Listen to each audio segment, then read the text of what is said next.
Place à Emmanuel Ducrot. Bonjour Emmanuel.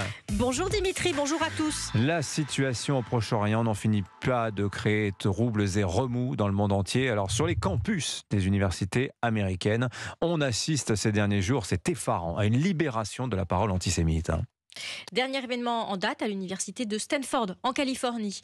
La semaine passée, lors d'un cours obligatoire de premier cycle, un enseignant a demandé aux étudiants juifs et israéliens de lever la main, de prendre leurs affaires et puis d'aller au coin, afin qu'ils puissent, je cite, éprouver ce que les Palestiniens ressentent depuis des décennies, avant d'asséner que le Hamas représente le peuple palestinien et que ces actes de terrorisme sont 100% légitimes. Est-ce qu'il y a une réaction officielle ? Ah bah oui, la direction de l'université a suspendu le professeur en attendant que la lumière soit faite. Et elle a écrit aux équipes éducatives, mais un courrier rappelant que les propos controversés, voire offensants, sont autorisés, sauf lorsqu'ils franchissent la limite de certaines catégories illégales, telles que les menaces ou le harcèlement, pour lequel, dit le courrier, le seuil est assez élevé.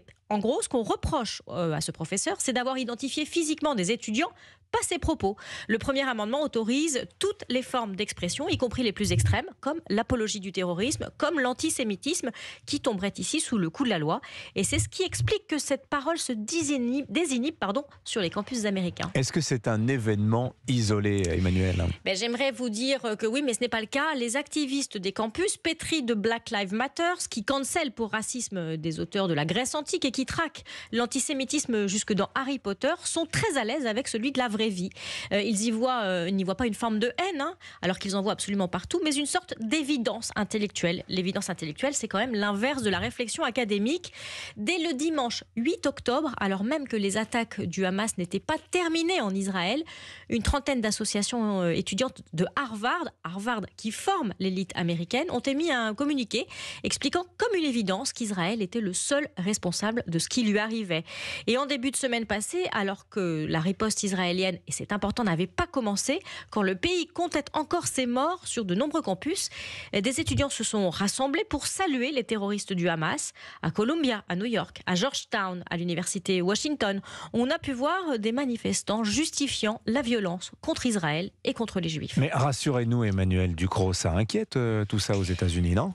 Oui, heureusement, même si ce n'est pas général dans le milieu universitaire où règne, vous savez, cette peur de l'annulation. Mais d'autres voix s'en émeuvent, celle qui porte, par exemple, d'Eric Adams, le maire démocrate de New York, premier noir à ce poste, qui a participé vendredi dernier à une cérémonie dans une synagogue de la ville. Sa ville compte la plus importante communauté juive hors d'Israël. Et il a déclaré ceci: nos campus universitaires produisaient autrefois des résultats académiques et des génies qui parlaient de la manière dont nous pouvions faire avancer nos pays et nos villes. Ces campus universitaires sont désormais devenus des terrains fertiles pour la haine et nous devrions être honnêtes à ce sujet. Signature Europe 1, Emmanuel Ducrot. Merci beaucoup, Emmanuel. À demain, 8h54 sur Europe 1.